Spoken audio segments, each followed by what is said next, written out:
Alice had lived by the sea for more than 50 years. Every morning she watched the light crawl across the wooden floors, touching the same walls that had once echoed with her husband's laughter. But now the rooms were quiet. The photographs on the mantel looked like strangers who refused to speak, and the ticking clock, the one George had fixed decades ago, sounded less like time and more like distance. When the tax letter arrived that spring, Alice sat at her kitchen table for hours. The numbers blurred. Her pension barely covered the essentials, and selling the house felt like cutting away the last piece of herself. But she had one option left: renting the house and keeping only the attic for herself. The idea made her chest tighten. Strangers walking on her floors, cooking in her kitchen. But it was that or lose everything George had built.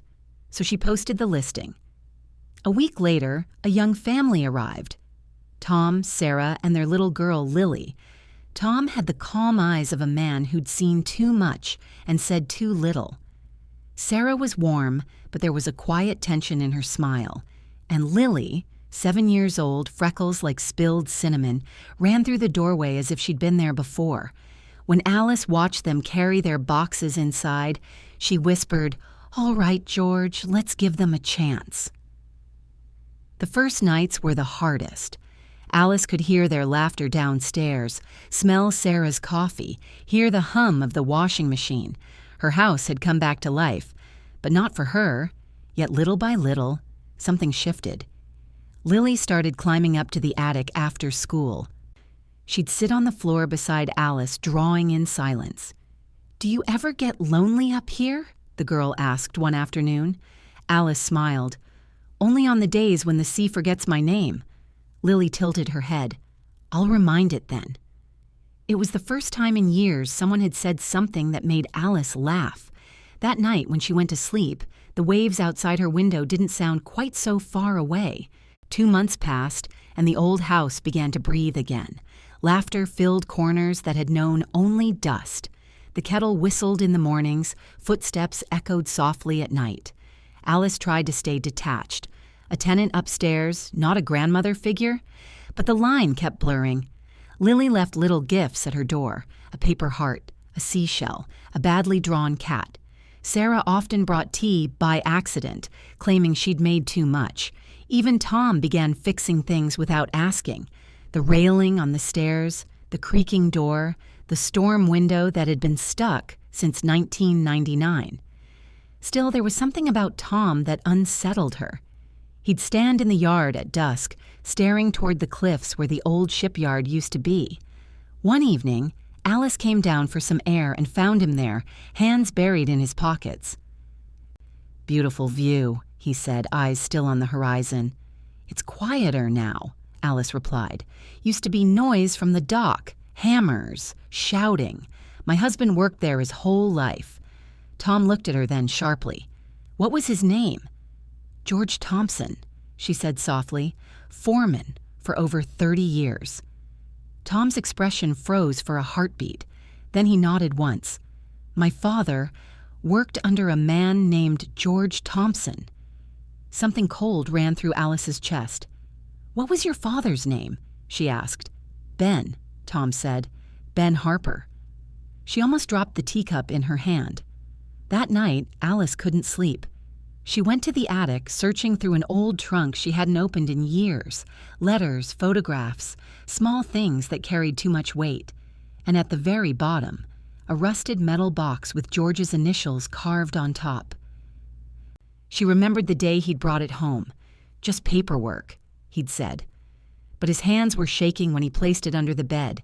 Now, decades later, her hands were shaking too.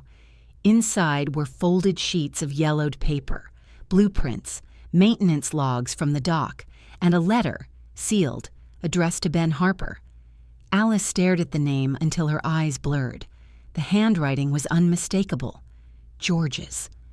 The next morning, she found Tom in the shed, repairing a broken latch. She held the letter out to him. "This," she said, "was meant for your father." Tom froze. For a long moment, he didn't take it. When he finally did, his hands were trembling like hers. He opened it carefully, almost reverently. The ink had faded, but the words were still legible. Ben, if anything happens, I want you to know I never blamed you. We both knew the risks. You made a call that saved men that day. If anyone ever asks, tell them I forgave you. Tell them I understood. George. Tom read it twice. Then he sat down, elbows on his knees, head bowed. My mother said, he whispered, he died trying to fix a valve that wasn't even his job. I used to think, maybe someone else should have been there. Alice's breath caught. George was supposed to be there, she said quietly. He came home early that night, said something about the pressure readings and Ben covering for him. He never told me what really happened. Tom looked up, eyes shining. So my father took his place. Alice nodded. He did. The silence that followed wasn't empty. It was heavy, full of everything both families had carried for half a century. When Sarah came home that evening, she found the two of them sitting on the porch, the old widow and the son of the man her husband's best friend couldn't save. What happened? Sarah asked gently. Tom handed her the letter. As she read, her eyes filled with tears. Then she leaned her head on his shoulder. That explains, she murmured, why you always dreamed about the dock. Alice watched them together, feeling a strange peace. Maybe forgiveness didn't die with the people who gave it. Maybe it just waited, quietly, for someone to listen. That night, she wrote in her journal, the sea never forgets what it swallows, but sometimes it gives back what the heart still needs to hear. And for the first time in years, she slept through the night. Word travels differently in a coastal town. It doesn't sprint, it drifts, like a gull that lets the wind do the work. Within a week, a few people knew that Tom Harper had found a letter from George Thompson. By the second week, the dockmen who were still alive from those days were stopping by the house with paper cups of coffee and eyes that said more than their mouths ever would. Alice greeted them at the door like old relatives. No one spoke loudly. No one rushed. Men who still kept their wallets in their front shirt pockets stood with their caps in hand, looking at the framed photographs on the walls. The dock, the winter storms, the fleet of small boats that George had helped restore. Sometimes they said nothing at all. Sometimes they murmured things like, Ben was the kind who stayed late, or George was the kind who didn't let you fail. Tom would nod, absorbing those sentences as if they were vitamins his life had been missing. Sarah brewed tea. Lily tiptoed around the living room, sensing that something sacred had settled into the air. Not sadness exactly, but a weight made of gratitude and unfinished prayer.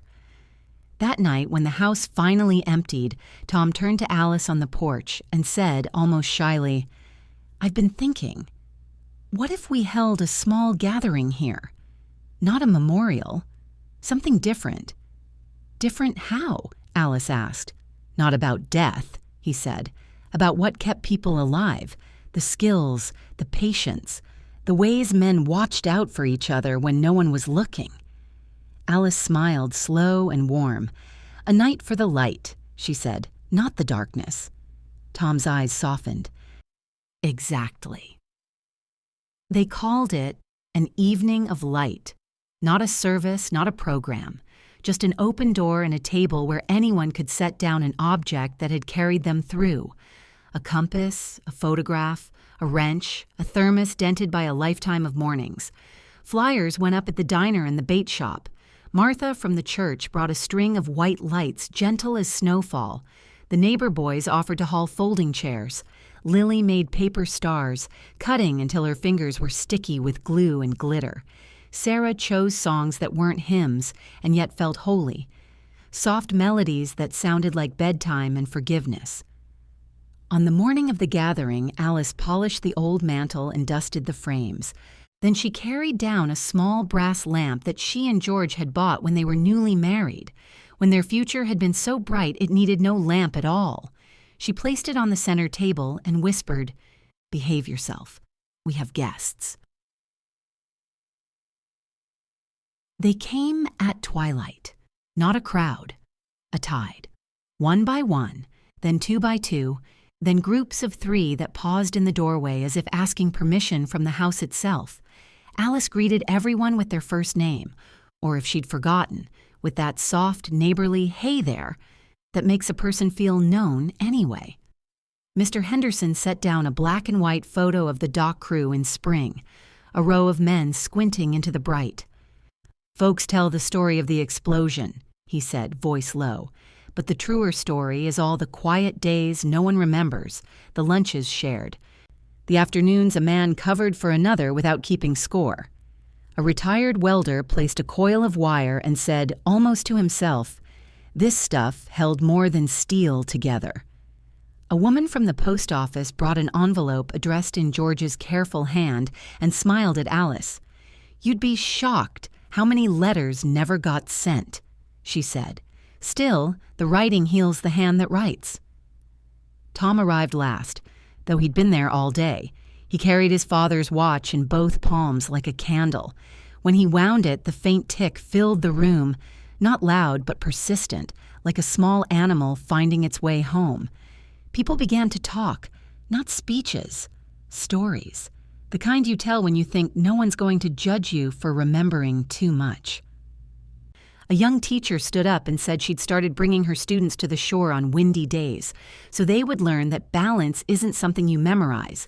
It's something you feel and adjust and feel again. An old fisherman described how George had shown him a trick for listening to a motor by placing a flat blade to the casing and putting your ear to the metal. "It's the same with people," he confessed, flushing at his own honesty. "If you learn how to listen, you can hear the trouble before it breaks." Alice looked around the room and realized she wasn't waiting for grief to strike. She was waiting for the moment when light recognized light. It came again and again, in a laugh that sounded like surrender, in a tear that fell without shame, in the shy half-smile of a man who hadn't stepped into this house since George died and didn't know he needed to until now. When they asked Alice to say something, she stood with her hands on the back of a chair the way she always had when George did the talking. "I used to think a house needs strong walls to stand," she began. "But walls are only good at keeping weather out. What I forgot is that a house also needs windows, places where the light can make itself at home." She paused, searching for faces the way a lighthouse searches for sails. "This lamp here," she said, touching the brass shade, "barely lit our kitchen when we were young. Truth is, we didn't need it then. We had each other. Tonight it stands for something bigger. Not the light we have, but the light we share." No one clapped. Not yet. They just breathed with her, like a room learning a new rhythm. Then the applause rose, steady and kind, a sound made not to praise but to bless. After the last guest left, Tom and Sarah stayed to stack chairs while Lily slept on the couch, her paper stars woven through the buttons of her sweater. Tom turned the watch in his hand. "She would have liked this," he said, meaning his mother. "She would have loved this," Alice corrected, meaning all the women who had ever kept time by the sound of the back door opening. Sarah touched Alice's arm. "Let's not let it end here," she said. "What if we kept the door open once a week? Tea on the stove, tools in the shed, a place for people to try their hands at something that outlasts a day." Alice considered. She heard George's voice in her mind, practical, amused, tender. "Boats," she said finally. "Small ones, the kind children can sand and paint, not just to float, to learn." Tom's face lit, the way a son's face lights when something of his father's has just been returned to him. "We could call it the balance workshop," he said. "Learning how to hold weight and take wind." Alice nodded. "Balance," she repeated.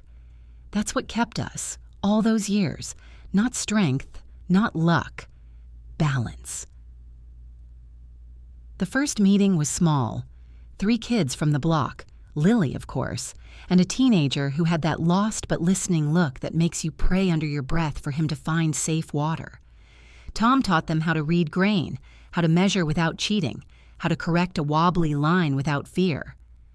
"Wood forgives a steady hand," he said. "You don't have to be perfect. You just have to be patient."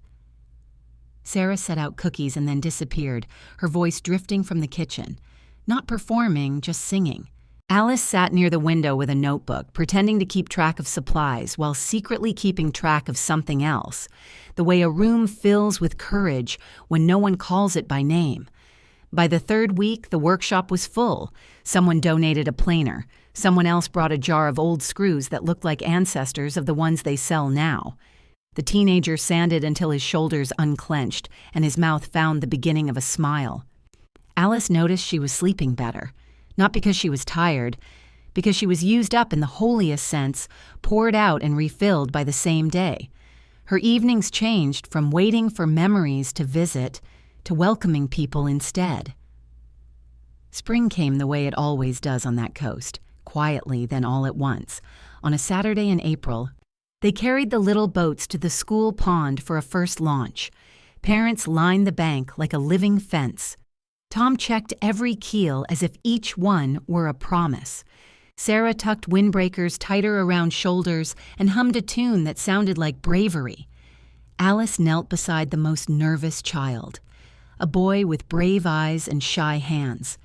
"Keep your eyes on the banks," she whispered, "but let your heart listen to the wind."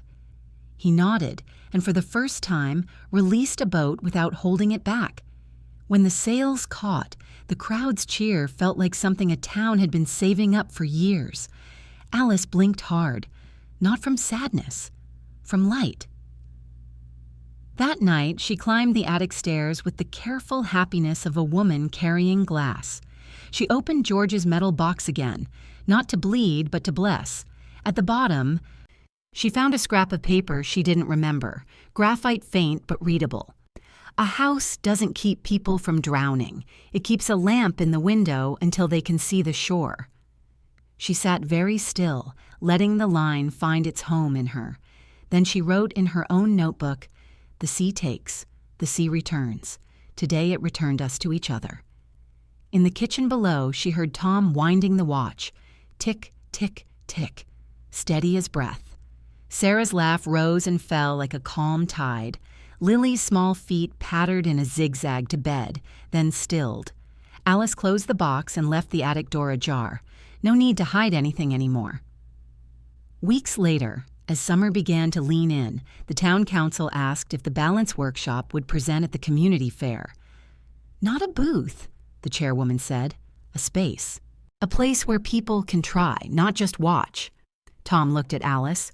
Alice looked at the brass lamp on the mantel. "We'll do it," she said, "but it can't just be about boats." "What else?" the chairwoman asked.